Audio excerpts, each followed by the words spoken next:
last night in the World Cup on ESPN, the U.S. stunning favored Colombia 2-1. After upsetting Colombia, could Princeton be far behind?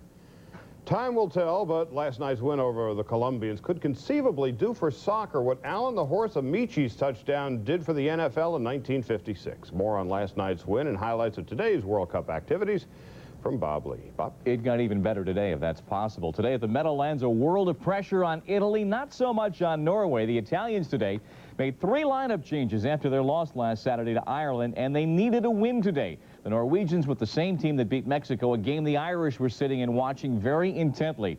And the pressure on Roberto Baggio and his Italian mates. Things looking bleak. Oyvind Lennertson of Norway on the breakaway. Gianluca Pagliuca comes out of his area. Intentional handball. Red card. He's ejected. And they had to take another player out when they replaced the goalie, so Roberto Baggio came out. Free kick, 69th minute. Signore Dino Baggio, the header, beating Torstfeld, 1-0 Italy. You think Saki's happy? Yes, late in the game. Haaland with the throw-in over to Jan-Ivar Jacobsen with the shot, but Marchigiani makes the save. And Dino Baggio and Italia, the Azzurri, with a 1-0 victory they absolutely had to have. So right now they have 3 points. Norway has 3 points, and Ireland has 3 points, but they have the game in hand. Then, of course, last night in Pasadena, a game that will be remembered with the Olympic hockey victory over the Soviets, a game with importance far beyond the final score. USA 2, Colombia 1, a win over one of the world's best sides, the team Pele picked to win the World Cup, a game the U.S. won with the skill and the precision needed at this highest level. Steve Cyphers on a remarkable night. It was a sight to behold, a celebration of U.S. soccer on U.S. soil. It had been years in the making, but the final plans were set the night before when John Hartz called a team meeting.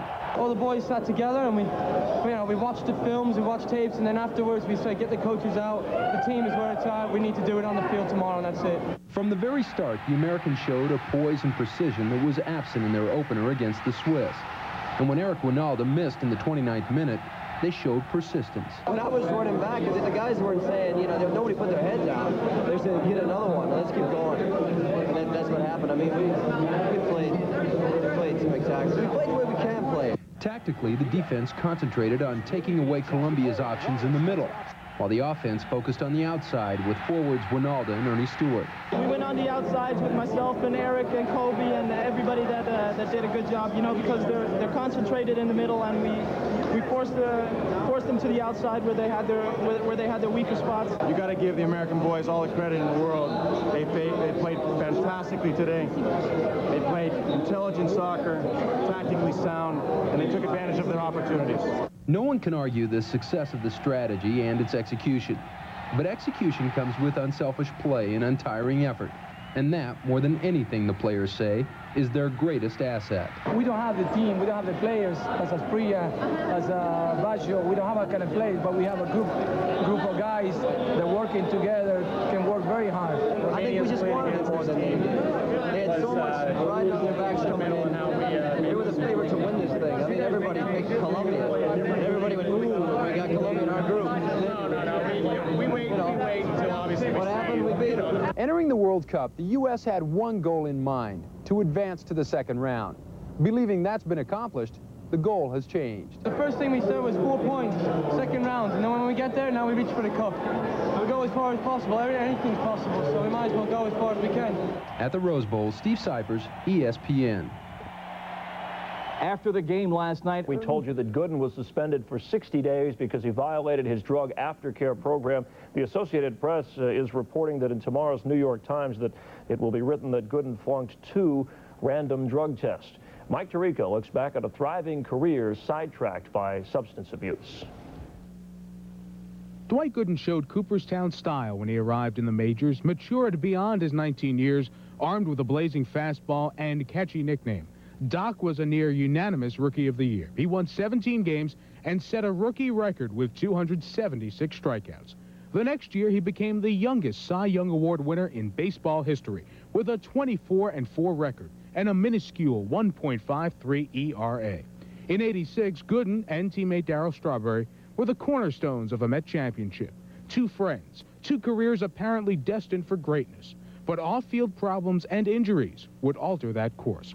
Doc's near-annual setbacks started April Fool's Day of '87, when he was admitted to Smithers Treatment Center for violating the baseball drug policy.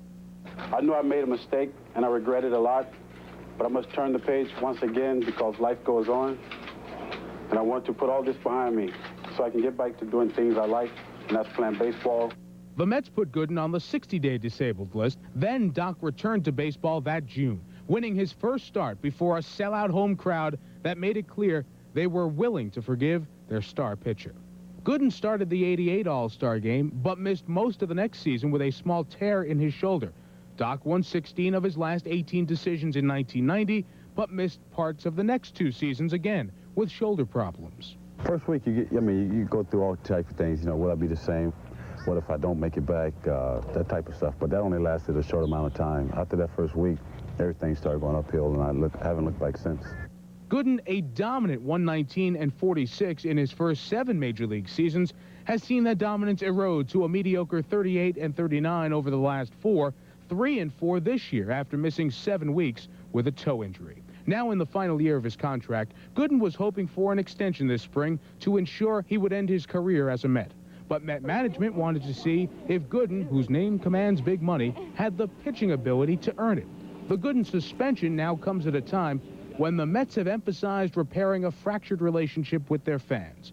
After a string of bad publicity last year, Mets owners entered this year with a credo: put the fans first, evident by their media guide cover of Gooden signing an autograph. But now, New York must deal with the public relations nightmare of having their most recognizable player a second-time offender of baseball's drug policy. Very intelligent left winger. If you're going to take a defenseman, I think it's going to be Brown or Quint. You go to the left side, it's Botterill. If they want a center, it'd be Wayne Primo, the younger brother of Keith. Pretty well named all the guys that are left. Pretty much. At least all of the players who were projected to be picked by this point by Central Scouting. Those are the guys that are still sitting. Is to select from Owen Sound, Wayne Primo. There you go. Bingo. And he is the younger brother of Keith Primo, who's with the Detroit Red Wings. Boy, do they ever look resemble one another. Very competitive. Obviously, Keith Primo taken in the top 5 of his draft year. Wayne Primo slipping further down to number 17. Maybe not quite as good a prospect as his brother was, obviously, by the discrepancy between top 5 and 17th overall. But a big, strong kid who plays it really tough and has good offensive ability. And, John Muckler spent a lot of years having to compete against Joel Otto of the Calgary Flames. And if he can get a big young center, even if he doesn't generate the offense, remember the Sabres have Pat LaFontaine, who's going to be around for a lot of years. If this kid can turn into a good, big defensive center, boy, I'll tell you what, John Muckler would have his guy at that point. I really like the pick. He's a tough kid. He's a quality kid. He's from my same hometown of Whitby, Ontario. Okay, we finally get it now. There you go. Well, the scouts believe that Wayne Primo will develop along the same lines as his brother Keith Primo. Just give him some time, Paul. Give him some time.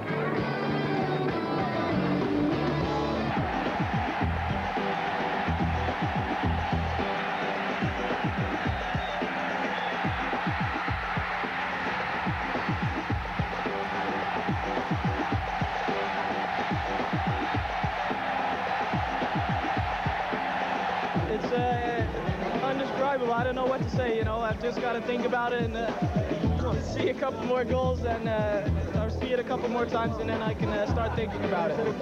We knew we could do this. We always knew. We believed in ourselves. That's all we really could do. The first thing we said was 4 points, second round, and then when we get there, now we reach for the cup. So hear how the team is feeling. We're live on Chicago Radio. Yeah!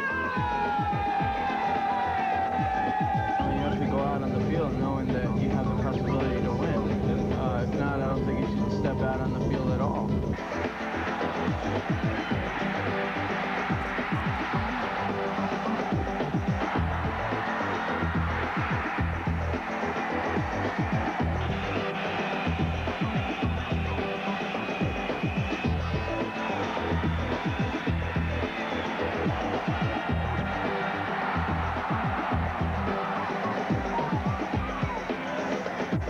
We knew exactly how Romania was going to play tactically and fundamentally, and I think the goal goes to show you that we didn't stick to stick to our tactics, and Orange or green? we didn't react to the situation quick enough. It was a double loss. You know, we lost the game, but we also lost first place. And now we have to travel and get ready for the next game. We're still America's team. We're not out of it yet.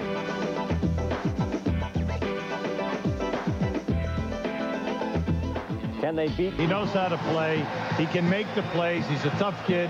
Shot 48%, 80% on the line, and averaged right at 20 points for them. So, you know, he's been in a pressurized situation his entire life. Yeah. Guys like this, you never count him out.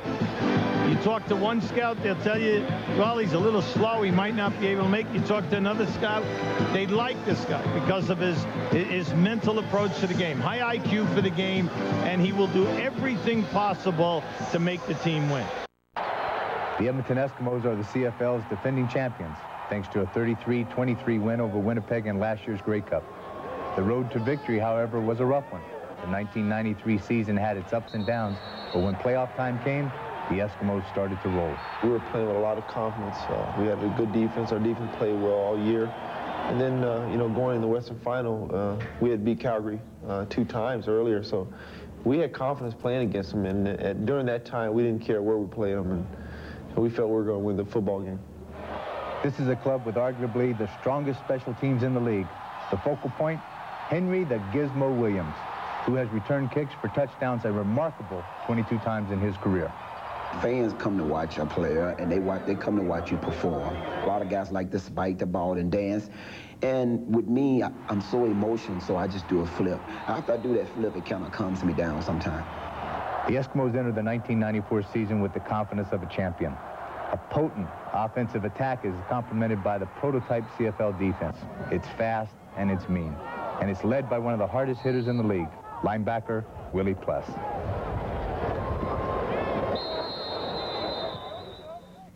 Two new American entries joined the CFL's Eastern Division. Back in Foxborough, the Dream gave the Nigerian troops a pep talk before this one.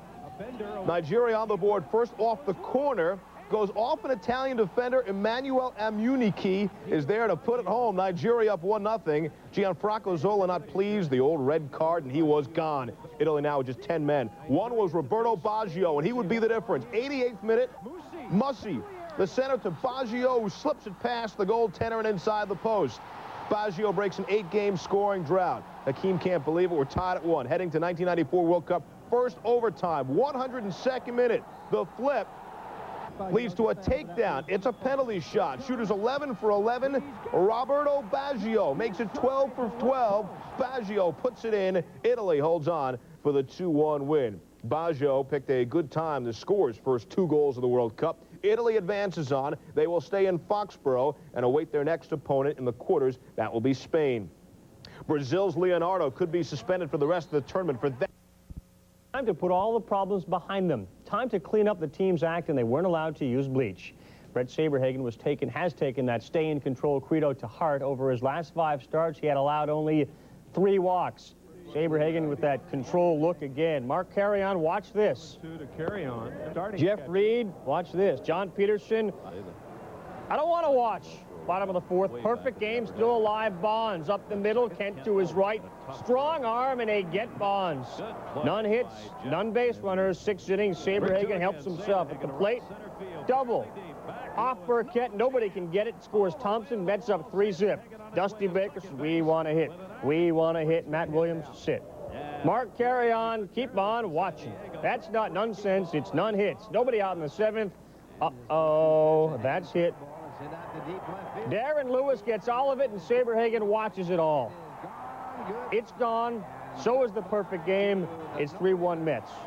Brett knows he let it slip away, gave up only 1 more hit. That was a solo home run as well. Saberhagen just shy of history. Mets, of course, one of 2 teams never to have a no-hitter. Padres the other. Sabres does have 1 no-hitter to his credit. That was with KC back in August of '91. The Cubs happy to be out of the rain. The Italians, for the 7th time in their glorious history in the World Cup, move to the semifinals.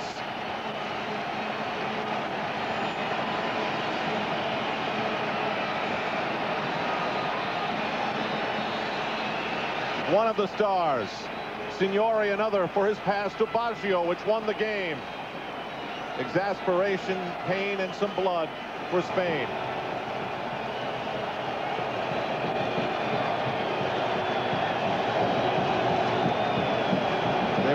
surprised by a Baggio sandwich today. Dino Baggio in the first half, Roberto in the second.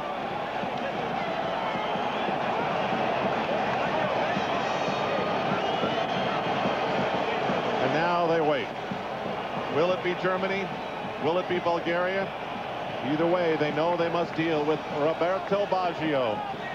Well, the finishing opportunity way wide of the goal. Roberto Baggio hits it hard enough to beat the pursuit from the Spanish defense. And Rick, you said hard enough. His whole body was off the ground when he let that ball go, and Arrigo Sacchi was able to celebrate. For all the people who have knocked him down, he's moved up a notch into this World Cup.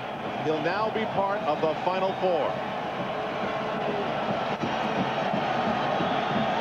Well, at times it was an extremely flat match. They played so often in midfield. The Italians waited for that one moment to strike. When they looked like they had nothing left, Roberto Baggio did.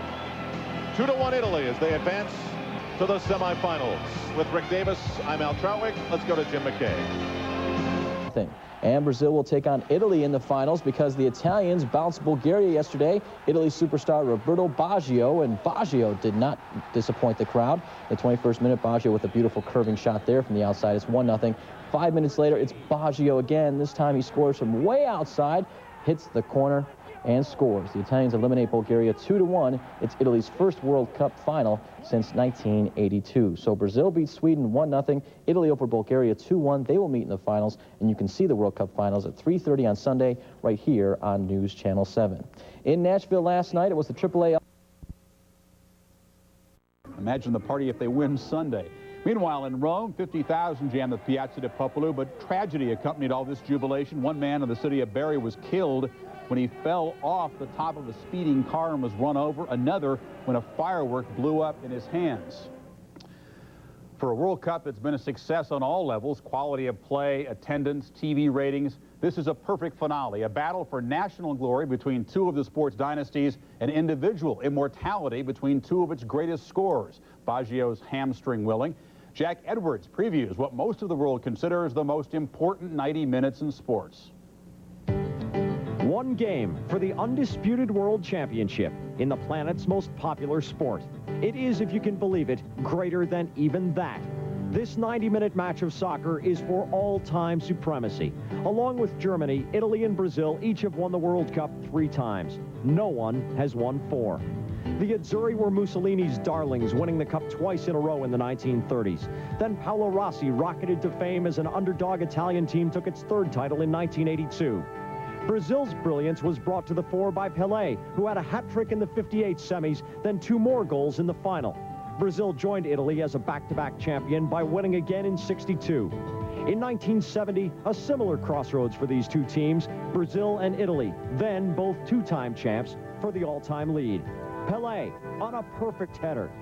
Pelé rewarding Carlos Alberto's field-length run with a perfect serve for his blast. Pelé in his national team finale, going out a hero in a 4-1 win. This time it will be Italy which has the world's greatest player. Roberto Baggio wears the marks of tight marking. He has been fouled more than 20 times in this tournament.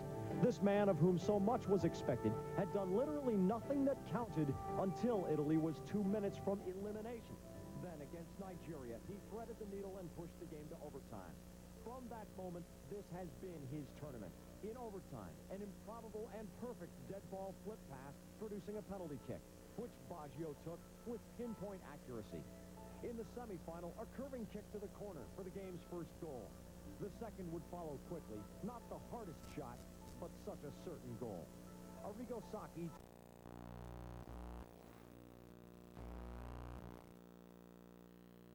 shot, but such a certain goal.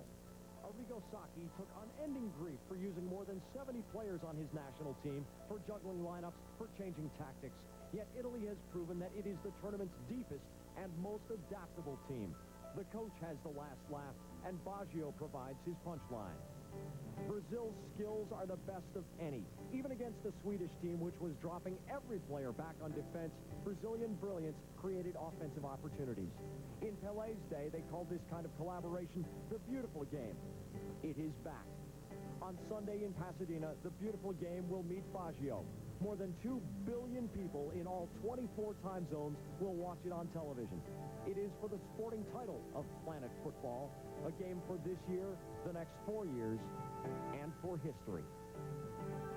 You know, truthfully, that's an ugly trophy, except for those who earn the right to hold it. Saturday, Sweden and Bulgaria will battle for third place on ESPN at 3:30 Eastern. Then the main event, Sunday, in the Rose Bowl, Brazil and Italy for the World Championship. If you missed it earlier, Roberto Baggio, 50-50.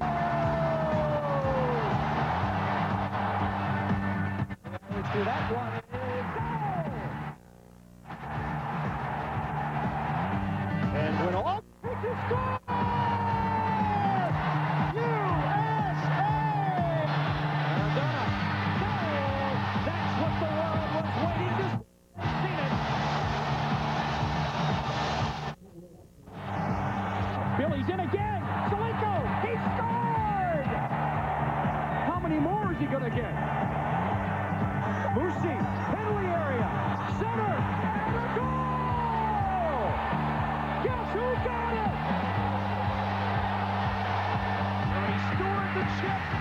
Score! USA! The shot and the score! Jurgen Klinsmann. See what Pepetto can do here over to Jorginho. Crossing it in. Header!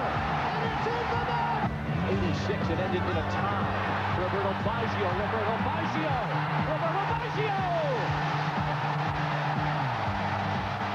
And you might see more here in the second half. Right now, Sweden's hit the net 4 times. Seamus will analyze it when we return. 5 years ago today, lunar landing. Little history lesson.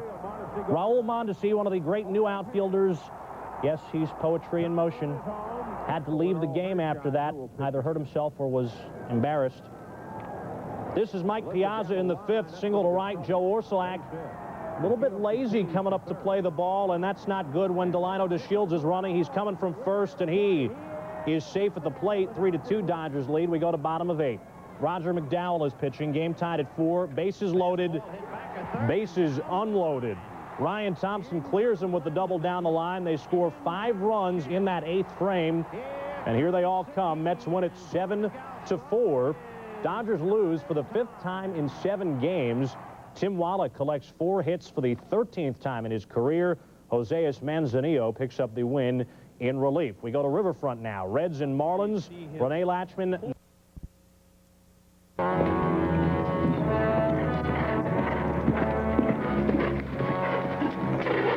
Bottom 2, Geronimo Pena flares. Jeremy Burnitz, the shoestring grab, and good play, Todd Hundley, the heads-up play by the catcher to back up the wild throw. Bottom of the 4th, Mark Whitten, hot shot. Rico Brogna snares it, 3-6-3. Mets out of the jam. Bottom 6, Ozzie Smith, another shot to first, another 3-6-3, started by Brogna. How many times do you see it? Guy makes a play in the field, steps up to the plate in the next picture, the highlight package. Brogna does it with the bat, doubles off the wall left.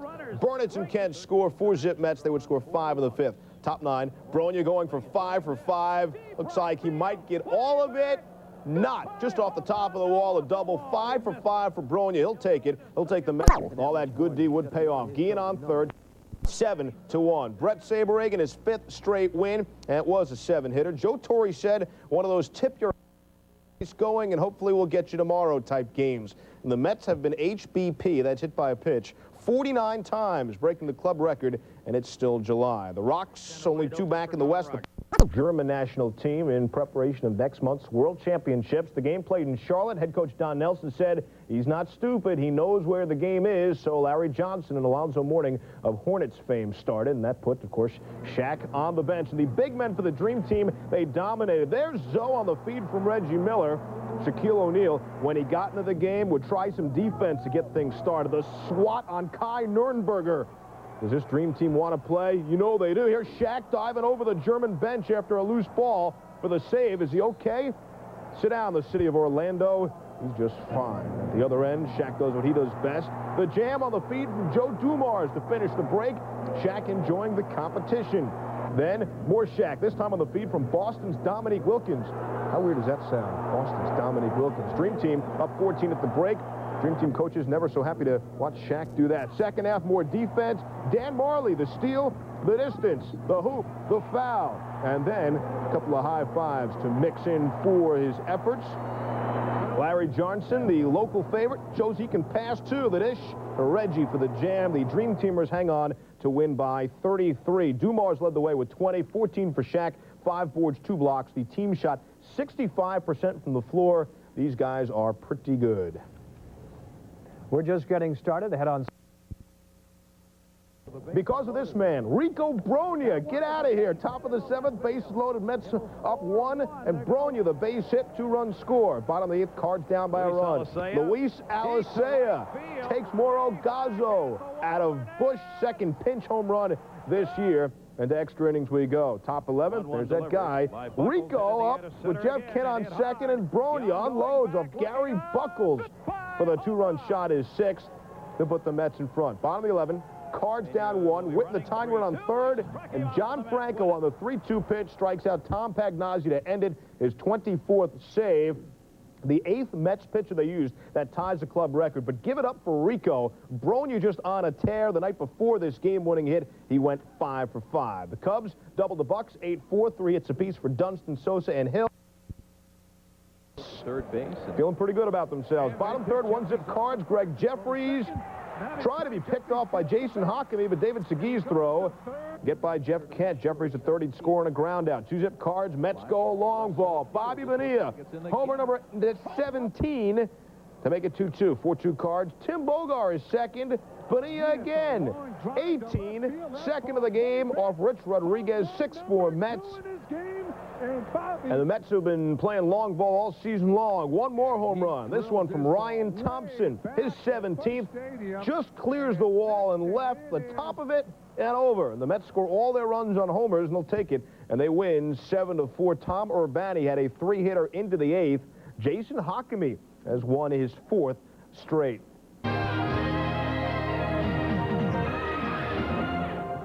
Ahead on SportsCenter, would you believe football is here? Not that football, real football. But don't forget about baseball either. As the games dwindle down, we still love the players, the catches, and the homers. Blah, blah. Sir, you're on the wrong network. This is ESPN. At least I'm out there trying new things. Hey, get off this show before someone gets hurt. Kids, once you get hurt, move aside and let other people jump. Sir, this show can be dangerous, but we do still have our fun. Name one thing you've done in the past month that was fun. Well, this is fun. That's not fun. And this is fun. And so is this. So what's fun for you? Trampoline! Trampoline! Woohoo! If you like that, you'll love the plays of the week. Can I go outside and play?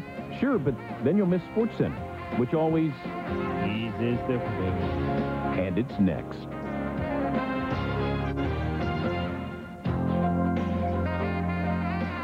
You had to settle for some dream wannabes, the Goodwill Squad, fresh off the bronze medal performance. Nelly said, go inside to the big man. Thunder Dan to Shaq, and who says Russ never sleeps? He missed it. Check out the effort from Kevin Johnson. Loses the dribble, and then Lou Rowe gets swatted by KJ. KJ then brings it back the other way. Well, some of the collegians just want to stop and watch KJ because he is a marvel, and that will count. Any of you still wondering if Shaq can still dunk? Yes, I am. Dream wins it. That's Dream 2, 113-75. The World Championships begin August 4th through August 14th in Toronto. DT2 opens up with Spain. 3 exhibition games. You look like a wild and crazy kind of guy. How about this little baby over here? It's fast, it's sleek, it's you. I'm not so sure. I like to sprawl out and be comfortable. What a play by Leo Gomez to his feet and throws out Alomar. You have anything with lots of leg room? Ground ball through the middle. Oh, my, look at him. Stop by Dow. He got it. And comfortable seats? It's backhanded by Strain. From his seat, he throws to first, and that is an out of pocket. And safety belts. You can't be too careful, you know. Are you kidding? Check out the top-of-the-line compact model. It is especially useful for short distances. Down the right side, and they got him! And it comes in all the hottest colors. I don't think you understand me. What about something that gets good gas mileage? Cedeno. The two-strike pitch. Line to right center. Hanging, diving. Oh, baby, what a catch! Now you're talking. This one will really treat you right on those long-distance trips. Did he get it? He got it! Lewis! Oh, my! That's well hit. Deep left center field. Kenny Lofton on the run. Leaps and makes an incredible catch. It's a steal of a deal. You can trust me. I won't stick it to you. Sold. Just what I'm looking for. It's perfect. Greer there. He's got it. A perfect game. Oh, baby. Kenny Rogers pitches the 11th perfect game in Major League history. Plays of the week is brought. Provided, giving it to Moose Darrell Johnston. 3-yard score. Aikman goes 6 for 6, 52 yards and a score. There's Warren Moon, Viking debut. He's been a Cowboy killer in his career. He finds Jake Reed. Moon 4 for 7, 45 yards, no scores, no INTs. All the Cowboys were en fuego. Rodney Peete looking for Willie Jackson. Dallas up 14-0. Dallas wins it by the final of 17-9. Dallas hosts the Raiders next Sunday night. Minnesota plays Kansas City at Tokyo Saturday night right here on ESPN. A Springer Spaniel, and of course, the Great Dane Forge. You won't be seeing former Niner Bruce Colley, former Flyer Rick McLeish, or Met farmhand Butch Husky, but you will see Fred the dog in the paper train version of the Plays of the Week. Hi, my name is Fred. I'm your host for the Dog Days of Summer edition of...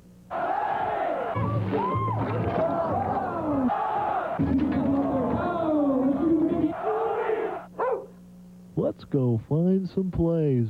Mostly, I just hang around. It's too hot to get mad, so I try to keep cool.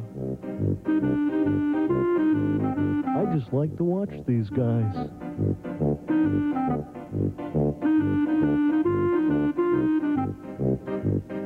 I told you it was hot. I need a drink.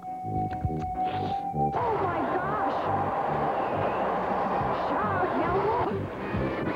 Oh my gosh! That must hurt. I'm glad I'm a dog. I'm really glad I'm a dog. Bats are okay, I guess, but they really make me dizzy. I guess he's dizzy too. Uh-oh, you better watch out.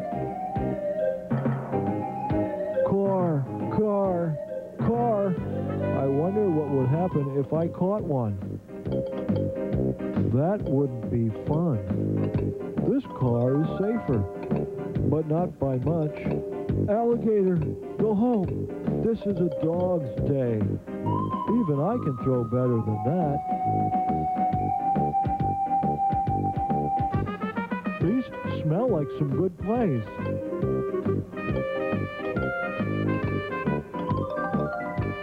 O'Neill all the way back, and he makes the catch. Kenny Lofton on his horse. What a catch by Kenny Lofton. Devon White is back to the warning track. He leaps. He's got it. Amazing catch. Can you believe that catch? Can you top this? I like baseball, but they're going to strike. Too bad. Hey, that's my friend Sid. Watch out, Sid. The ball will hit you. These teams play rough. Well, that's the end of Plays of the Week. Goodbye, everybody. I'm sorry, just saying. This is so stupid.